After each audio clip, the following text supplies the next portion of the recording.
इस वीडियो में हम बात करेंगे प्राइवेटाइजेशन ऑफ रेलवे के बारे में। वैसे देखा जाए तो प्राइवेटाइजेशन ऑफ रेलवे अपने आप ही में काफ़ी कंट्रोवर्शियल टॉपिक है, लेकिन हाल ही में ये फिर से न्यूज़ में आया क्योंकि इंडियन गवर्नमेंट ने अपना पहला स्टेप उठाया है इंडियन रेलवेज़ को प्राइवेटाइज करने की ओर। अगर हम प्राइवेट ट्रेन्स की बात करें तो इंडिया की पहली प्राइवेट ट्रेन है तेजस एक्सप्रेस। तेजस एक्सप्रेस इंडिया में one of the fastest train में भी इंक्लूड करी जाती है। और अगर हम बात इसकी कस्टमर सर्विस की करें तो इसकी कस्टमर सर्विस काफ़ी अच्छी है, लेकिन इसके टिकट प्राइस काफ़ी ज़्यादा हाई है अगर हम कंपेरेबल ट्रेन की बात करें तो। रिसेंटली मिनिस्ट्री ऑफ रेलवे ने अपना पहला स्टेप उठाया है रेलवे को प्राइवेटाइज करने की ओर।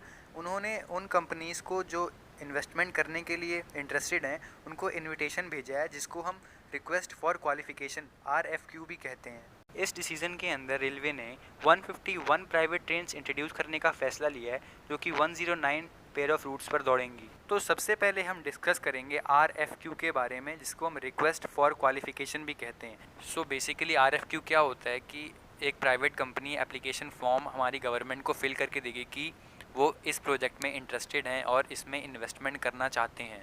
ऐसे ही कई सारी प्राइवेट फर्म्स इंडियन गवर्नमेंट को एप्लीकेशन भेजेंगी कि हम आपके इस प्रोजेक्ट में इन्वेस्टमेंट करना चाहते हैं, क्योंकि हर एक प्राइवेट कंपनी अपना प्रॉफिट कमाना चाहती है। तो बहुत सारी प्राइवेट फर्म्स इस प्रोजेक्ट में इंटरेस्टेड होंगी, लेकिन इंडियन गवर्नमेंट किसी भी कंपनी को ऐसे ही कॉन्ट्रैक्ट नहीं दे सकती है। इंडियन गवर्नमेंट उस प्रोजेक्ट के लिए कुछ पैरामीटर सेट कर देती है जो कि उन प्राइवेट फर्म्स को फुलफ़िल करना होता है। उसके बाद इंडियन गवर्नमेंट कुछ प्राइवेट फर्म्स की प्रोफाइल चेक करती है, उनके टेक्निकल पैरामीटर्स को चेक करती है और उनकी कैपेबिलिटी चेक करती है। फिर इंडियन गवर्नमेंट कुछ कंपनीज़ को बिडिंग प्रोसेस के लिए अप्रूव कर देती है और इनवाइट करती है बिडिंग प्रोसेस का पार्ट बनने के लिए। बिडिंग प्रोसेस में जिस कंपनी का कॉन्ट्रैक्ट रेलवे को पसंद आएगा, रेलवे उस कंपनी को परमिशन दे देगा कि वो कंपनी अपनी प्राइवेट ट्रेन अब इंडिया में चलाएगी। टाटा और अडानी जैसी कंपनी ने इस प्रोजेक्ट में इंटरेस्ट दिखाया है और इसमें इन्वेस्टमेंट करना चाहते हैं। इसका एक प्लस पॉइंट है कि जो 151 ट्रेन मैन्युफैक्चर करी जाएंगी वो मेक इन इंडिया इनिशिएटिव के अंडर इंडिया में ही मैन्युफैक्चर करी जाएंगी, और जिससे एम्प्लॉयमेंट जनरेट होगा। और हर एक ट्रेन में 16 कोचेज़ होंगे और हर एक ट्रेन की मैक्सिमम स्पीड होगी 160 किलोमीटर पर आवर। अगर हम प्राइवेटाइजेशन ऑफ रेलवे की बात करें तो पास्ट में इसके रिगार्डिंग कई सारी कमेटीज़ बन चुकी हैं, और ऐसे ही एक कमेटी है Bibek Debroy committee, headed by Bibek Debroy. Bibek Debroy committee ने रिकमेंड किया कि railway need not to be privatise but they have to be liberalised. अगर हम इस स्टेटमेंट का मतलब देखें तो बहुत बड़ा मतलब है। It means complete privatisation of railway can not be done. You can not completely privatise the railway but you have to liberalise it. आपको उसको लिबरलाइज करना होगा, आपको उसमें कुछ प्राइवेट प्लेयर्स इंक्लूड करने होंगे अगर आपको अपनी रेलवे की क्वालिटी बढ़ानी है, अगर आपको अपनी कस्टमर सर्विस अच्छी करनी है। आप इस इमेज का 4th पॉइंट देख सकते हैं कि no privatisation of Indian railway but allowed participation of private sector in railway project. It means कि आपको रेलवे को प्राइवेटाइज नहीं करना है, लेकिन आपको उसको लिबरलाइज करके कुछ प्राइवेट प्लेयर्स की हेल्प लेनी है रेलवे प्रोजेक्ट्स में। तो ये कुछ मेन रिकमेंडेशन थी बिबेक देबरॉय कमेटी की regarding privatisation of railway to government. आगे हम डिस्कस करेंगे कि प्राइवेट सेक्टर रेलवे में कौन कौन से एरिया कंट्रोल करेगा और कौन कौन से एरिया रेलवे के अंडर आएंगे। जो सबसे पहला एरिया जो प्राइवेट सेक्टर कंट्रोल करेगा वो है टेक्नोलॉजी का। तो ये प्राइवेट सेक्टर डिसाइड करेगा कि उसके रेलवे में कौन सी नई टेक्नोलॉजी इंट्रोड्यूस करी जाएगी। अगर देखा जाए तो कस्टमर के पर्सपेक्टिव से ये काफ़ी फ़ायदेमंद है, क्योंकि कस्टमर को नई टेक्नोलॉजी एक्सपीरियंस करने का मौका मिलेगा, जो कि उसके ट्रैवल एक्सपीरियंस को और अच्छा बना देगा। तो टेक्नोलॉजी की फील्ड पूरी प्राइवेट कंपनीज़ के हाथ में रहेगी। और जो दूसरी चीज़ जो प्राइवेट कंपनीज़ कंट्रोल करेंगी वो है टिकट प्राइसेस। तो प्राइवेट कंपनियां ही डिसाइड करेंगी कि उनकी ट्रेन का प्राइस क्या होगा। ऐसा नहीं हुआ कि बहुत प्राइस हाई कर देंगे, वो रेलवे के साथ डिस्कशन करेंगे, गवर्नमेंट के साथ डिस्कशन करेंगे, तभी वो अपनी टिकट का प्राइस रखेंगे। लेकिन जो इसमें मेन हैंड होगा वो प्राइवेट कंपनीज़ का ही होगा प्राइस सेट करने में। रेलवे में जितनी भी ऑन बोर्ड सर्विसेज होंगी, जैसे कि एंटरटेनमेंट हो गया, फूड हो गया, क्लिनलीनेस का ध्यान रखना, पैसेंजर एमिनिटीज़ को फुलफ़िल करना या फिर फेयर कलेक्शन, ये सब प्राइवेट सेक्टर के कंट्रोल में रहेगा। इससे रेलवे को फ़ायदा ये होगा कि प्राइवेट कंपनीज़ को एक fix charges including transportation charges and energy charges railway को पे करना होगा। एक तरह से प्राइवेट इंडस्ट्रीज़ रेलवे को रेवेन्यू देंगी, क्योंकि प्राइवेट इंडस्ट्रीज़ रेलवे की सर्विसेज का इस्तेमाल कर रही हैं, उनकी सर्विसेज का यूज़ कर रही हैं। तो इससे रेलवे इंडस्ट्री को काफ़ी फ़ायदा होगा, काफ़ी प्रॉफिट होगा, क्योंकि उनको अच्छा खासा रेवेन्यू प्राइवेट कंपनीज की तरफ से मिल रहा है। आगे वीडियो में हम बात करेंगे कि why this move is significant, why privatisation of railway is important. तो अगर हम इंडियन रेलवे की बात करें तो इंडिया का फोर्थ लार्जेस्ट रेलवे नेटवर्क है behind USA, China and Russia. भले ही इंडिया का रेलवे नेटवर्क फोर्थ लार्जेस्ट है, लेकिन आप इंडियन रेलवे नेटवर्क को इतना वास्ट और इतना एक्सपेंडेड नहीं कह सकते हैं। आप इस लाइन को देखिए कि every kilometre of track in India covers geographical area much less than Germany और कनाडा। तो इससे आप समझ सकते हैं कि इंडिया का रेलवे नेटवर्क इतना एक्सपेंडेड नहीं है और इंडिया में ट्रेन की शॉर्टेज भी है, ट्रेन शॉर्टेजेस की प्रॉब्लम भी है। तो प्राइवेट प्लेयर के इंट्रोडक्शन से, प्राइवेट कंपनी के आने से क्या होगा कि हम लोग अपने रेलवे नेटवर्क को और एक्सपैंड कर पाएंगे और रिमोट एरिया तक भी पहुंच पाएंगे जहां पे रेलवे लाइन नहीं है। तो प्राइवेट कंपनीज़ के आने से रेलवे कनेक्टिविटी ज़्यादा बढ़ा पाएगा और रेलवे नेटवर्क को और ज़्यादा एक्सपैंड कर पाएगा। और जो प्राइवेट कंपनीज़ नई ट्रेन इंट्रोड्यूस करेंगे तो रेलवे शॉर्टेज ऑफ ट्रेन्स की प्रॉब्लम को भी टैकल कर सकता है। एक बहुत ही इंपॉर्टेंट पॉइंट है कि जितनी भी ट्रेन्स चलेंगी उसमें केवल 5% प्राइवेट कंपनीज़ की होंगी और बाकी 95% इंडियन रेलवे मैनेज करेगी। तो ऐसा नहीं होगा कि पूरा रेलवे ही प्राइवेटाइज हो जाएगा।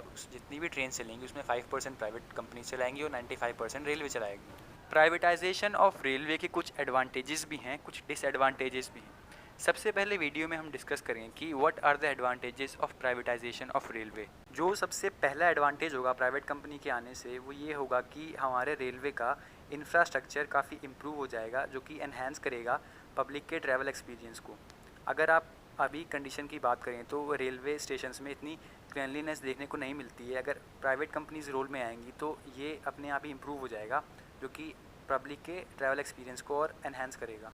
दूसरा जो एडवांटेज होगा वो होगा इंट्रोडक्शन ऑफ मॉडर्न टेक्नोलॉजी। अगर प्राइवेट कंपनी इस बिज़नेस में आएंगी तो वो नई टेक्नोलॉजी इंट्रोड्यूस करेंगी, जिससे हमारे रेलवे और पैसेंजर्स दोनों को फ़ायदा होगा। पैसेंजर्स को इस रिस्पेक्ट में फ़ायदा होगा कि उनका ट्रैवल एक्सपीरियंस अच्छा होगा और रेलवे के लिए भी बेनिफिटिंग होगा, क्योंकि जो मेंटेनेंस कॉस्ट रेलवे को पहले आती थी, अगर नई टेक्नोलॉजी यूज़ करेंगे तो वो मेंटेनेंस कॉस्ट काफ़ी कम आएगी, तो इससे रेलवे को भी फ़ायदा होगा।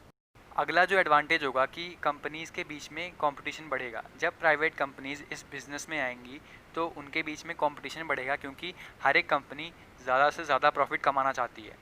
अगर कंपटीशन बढ़ेगा तो वो कस्टमर को बेस्ट सर्विस प्रोवाइड कराएंगे, जो कि पैसेंजर्स के लिए काफ़ी अच्छा होगा, क्योंकि बेस्ट सर्विस की वजह से उनका ट्रैवल एक्सपीरियंस स्पेशल बन जाएगा। पैसेंजर्स को और भी कई बेनिफिट्स मिलेंगे, जैसे कि उनका ट्रैवल टाइम रिड्यूस हो जाएगा और सबसे बड़ी बात कि वो अपनी सेफ्टी इंश्योर कर सकते हैं। अगला जो एडवांटेज है वो शायद आपको जितने भी मैंने पॉइंट आउट किए हैं उसमें से सबसे बड़ा एडवांटेज लगे, वो ये है कि प्राइवेट ट्रेन्स लेट नहीं होती हैं। हम सब इस बात से वाकिफ़ हैं कि पैसेंजर ट्रेन्स 1 घंटे नहीं, 2 घंटे नहीं, पूरे 1-1 दिन तक लेट होती हैं, लेकिन प्राइवेट कंपनीज़ पर आप रिलाय कर सकते हैं कि ये लेट नहीं होती हैं। आगे वीडियो में हम बात करेंगे कि प्राइवेटाइजेशन ऑफ रेलवे के डिसएडवांटेजेस क्या हैं।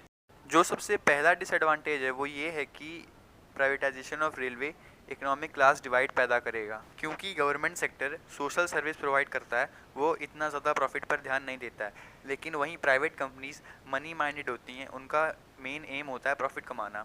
तो वो जितना ज़्यादा से ज़्यादा हो सके उतना रेवेन्यू जनरेट करना चाहेंगी, और ज़्यादा रेवेन्यू जनरेट करने के लिए प्राइवेट कंपनीज टिकट का प्राइस बढ़ाएंगी और बाकी सब सर्विसेज का कॉस्ट बढ़ाएंगी, जो कि लोअर इनकम क्लास पीपल के लिए अफोर्ड कर पाना काफ़ी मुश्किल हो जाएगा। तो ये एक इकोनॉमिक क्लास डिवाइड पैदा कर देगा रिच एंड पुअर्स के बीच में। एक और डिसएडवांटेज आप जो कह सकते हैं, ये अभी पूरी पिक्चर क्लियर तो नहीं, लेकिन फिर भी लोगों में डर बना हुआ है कि प्राइवेटाइजेशन ऑफ रेलवे के कारण काफ़ी जॉब लॉसेस देखने को मिलेंगे हमें रेलवे सेक्टर में। तो अगर रेलवे सेक्टर में जॉब लॉसेस होते हैं तो ये बहुत बड़ा डिसएडवांटेज होगा इसका, क्योंकि रेलवे हमें हमारे यूथ को एम्प्लॉयमेंट प्रोवाइड करता है और वैसे भी हमारा कंट्री का अनएम्प्लॉयमेंट रेट बढ़ा हुआ है, तो ये फिर बहुत बड़ा डिसएडवांटेज होगा अगर जॉब लॉसेस होते हैं तो। नेक्स्ट जो डिसएडवांटेज है वो ये है कि जो प्राइवेट कंपनीज होती हैं वो प्रॉफिट कमाना चाहेंगी, तो वो ज़्यादा से ज़्यादा ट्रेन उस रूट पे दौड़ाएंगी जो रूट ज़्यादा पॉपुलर होगा या फिर ज़्यादा रेवेन्यू जनरेटिंग होगा। तो ऐसे में ये अफेक्ट करेगा उन रूट्स को जो ज़्यादा रेवेन्यू डेवलप नहीं करते हैं, तो वहाँ की कनेक्टिविटी को फ़र्क पड़ेगा। तो ये भी इसका बहुत बड़ा डिसएडवांटेज है कि मेट्रो सिटीज़ में ही ज़्यादा फोकस रहेगा प्राइवेट कंपनीज़ का, रिमोट एरियाज़ में इतना फोकस नहीं करेंगे। नेक्स्ट जो डिसएडवांटेज है वो ये है कि जो हमारा रेलवे नेटवर्क है वो इतना वास्ट है, इतना एक्सपेंडेड, इतना बड़ा है कि गवर्नमेंट को भी उसको हैंडल करने में दिक्कत होती है। उसको भी कई प्रॉब्लम फेस करनी पड़ती है पूरे रेलवे नेटवर्क को हैंडल करने में। तो अगर एक प्राइवेट कंपनी आ जाएगी तो उसके लिए नियरली इम्पॉसिबल हो जाएगा कि पूरे रेलवे नेटवर्क को हैंडल करना और 24/7 स्मूथली रन करना। तो रेलवे इतना स्मूथली रन नहीं हो पाएगा अगर प्राइवेट कंपनीज के हाथ में आ जाएगा, तो ये भी इसका एक डिसएडवांटेज है। This is the end of our video and thanks for watching.